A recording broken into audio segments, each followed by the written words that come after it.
सबों को जय यीशु। आज हम मत्ती का सुसमाचार पढ़ने जा रहे हैं। मत्ती का अध्याय 19 पद संख्या 23 से 30 तक।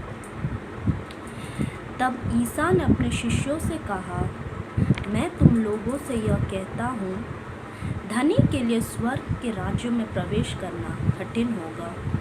मैं यह भी कहता हूँ कि सुई के नाके से होकर ऊँट का निकलना अधिक सहज है, किंतु धनी का ईश्वर के राज्य में प्रवेश करना कठिन है। यह सुनकर शिष्य बहुत अधिक विस्मित हो गए और बोले, तो फिर कौन बच सकता है? उन्हें स्थिर दृष्टि से देखते हुए ईसा ने कहा, मनुष्य के लिए तो यह असंभव है, ईश्वर के लिए सब कुछ संभव है।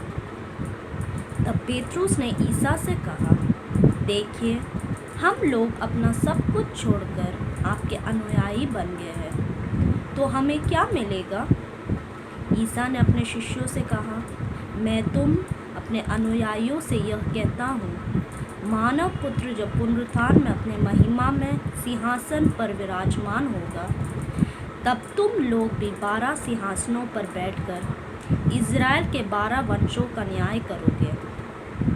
और जिसने मेरे लिए घर, भाई बहनों, माता पिता, पत्नी, बाल बच्चों अथवा खेतों को छोड़ दिया है, वह 100 गुना पाएगा और अनंत जीवन का अधिकारी होगा।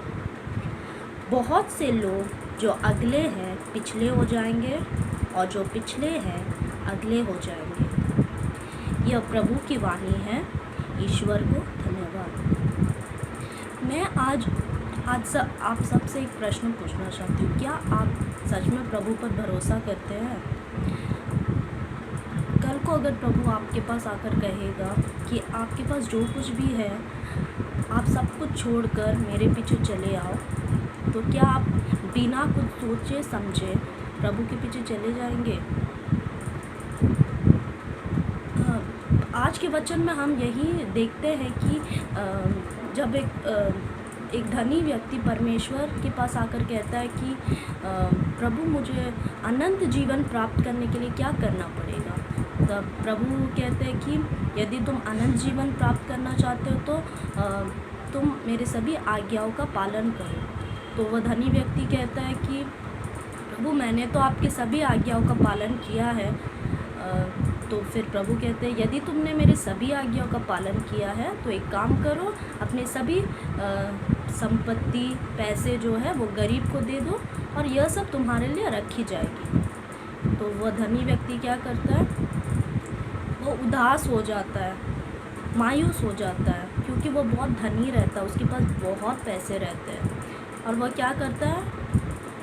उदास होकर वो अपनी ज़िंदगी के पीछे चले जाता है, वो प्रभु के पीछे नहीं जाता है। मैंने अपने लाइफ में एक्सपीरियंस किया है और देखा है कि लोगों और चीज़ों पर भरोसा करना ज़्यादा आसान हो जाता है। यह इसलिए नहीं कि प्रभु नहीं है, प्रभु है, हमें पता है प्रभु है, पर फिर भी हम चीज़ों और लोगों पर ज़्यादा और आसानी से भरोसा इसलिए करते हैं क्योंकि हम स्वयं उन्हें अपने आँखों से देखते हैं, उन्हें छूते हैं, उन्हें महसूस करते हैं। तो हमारे लिए आसान हो जाता है उन पर भरोसा करना, ना कि प्रभु पर। आज मेरे भाइयों और बहनों, मैं चाहती हूँ कि आज आप अपने ज़िंदगी के बारे में सोचें। आप अपना भरोसा भले ही लोगों और चीज़ों पर रखते होंगे, जो कि आज है, कल नहीं होगा। आज आप जिन लोगों के साथ उठते हैं, बैठते हैं, कल वो आपके साथ नहीं देंगे। आज आपके पास बहुत पैसा है, क्या वो पैसा कल भी रहेगा? वो कल नहीं रहेगा। आज है, कल नहीं होगा। जो लोग आज आपका साथ दे रहे वो कल नहीं होंगे।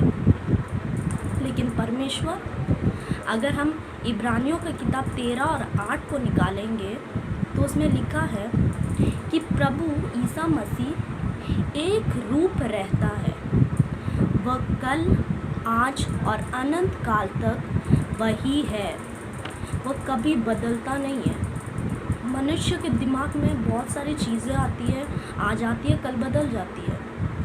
आज बहुत सारी चीज़ें हमारी ज़िंदगी में आती कल बदल जाती है, लेकिन प्रभु कभी भी बदलता नहीं है। मैं आपको कहती हूँ वो आपको कभी भी नहीं त्यागेगा, वो आपको कभी नहीं छोड़ेगा। वो हमारा सच्चा परमेश्वर है। आज इस वचन के द्वारा हमें भी इन शिष्यों की तरह बनना है। जैसे पेतरुस ईसा से कहते हैं कि प्रभु हम लोग तो सब कुछ छोड़कर आपके पीछे चले आए, तो हमें क्या मिलेगा? तो प्रभु ने क्या कहते हैं? प्रभु कहते हैं कि जिस तरह मानव पुत्र सिंहासन पर बैठेगा, तुम लोग भी, प्रभु कहते हैं तुम लोग भी 12 सिंहासनों पर बैठकर इज़राइल का न्याय करोगे। और जो मेरे लिए अपने बच्चे, अपनी खेती, अपने पैसा, अपना घर, अपना पति पत्नी, सब कुछ को छोड़कर मेरे पीछे जो चले आएगा, उसे 100 गुना मिलेगा, इससे कहीं ज़्यादा। आज हमारे पास जितना है, यदि हम उसे छोड़कर प्रभु के पीछे चले जाएंगे, तो प्रभु कहता है मुझ पर भरोसा करो, मैं तुम्हें इससे कहीं ज़्यादा दूंगा। और प्रभु क्या कहते हैं? और तुम अनंत जीवन के अधिकारी बन जाओगे। बहुत से लोग जो अगले हैं पिछले हो जाएंगे, और जो पिछले हैं वो अगले हो जाएंगे। इस दुनिया में क्या हो रहा है? सब रैंकिंग ऑर्डर में है। इसके पास इतना पैसा है तो ये नंबर 1 पोजीशन में है, उसके पास इतना पैसा तो वो नंबर 2 में है।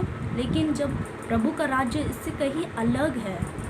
जब हम प्रभु के राज्य में जाएंगे, प्रभु के भवन में जाएंगे, तब हम देखेंगे कि जिसके पास कुछ भी नहीं है, जो अपना सब कुछ त्याग कर प्रभु के पीछे चले आएंगे, वह सबसे पहले होंगे। और जिनका मन उनके परिवार, उनका धन संपत्ति पर लगा रहता, वो सबसे पिछले हो जाएंगे।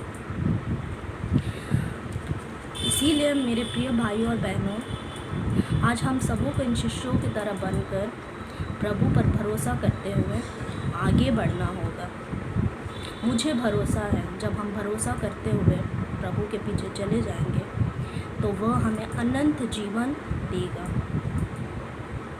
वह हमें कभी त्यागेगा नहीं, वह हमें कभी नहीं छोड़ेगा। आज हम सबों को भरोसा करते हुए प्रभु पर आगे बढ़ना है। हमें अनंत जीवन चाहिए, हमें अनंत जीवन प्रभु में चाहिए। और हमें कब मिलेगा? जब हम ये सब कुछ छोड़कर प्रभु के पीछे चले जाएंगे। तो आइए मेरे प्रिय भाई और बहनों, हम ये धन का लालच ना करते हुए, जो लोगों के पीछे ना भागते हुए, पैसों के पीछे ना भागते हुए, प्रभु पर भरोसा करते हुए, ये सब कुछ को त्याग कर, छोड़कर हम प्रभु पर भरोसा करते हुए सिर्फ प्रभु के पीछे चले। और यह भरोसा करते हुए कि हमारा इकलौता परमेश्वर, हमारा सच्चा परमेश्वर हमारे साथ है, और वह ये सब कुछ हमें 100 गुना देगा। आमीन। सबों को जय यीशु।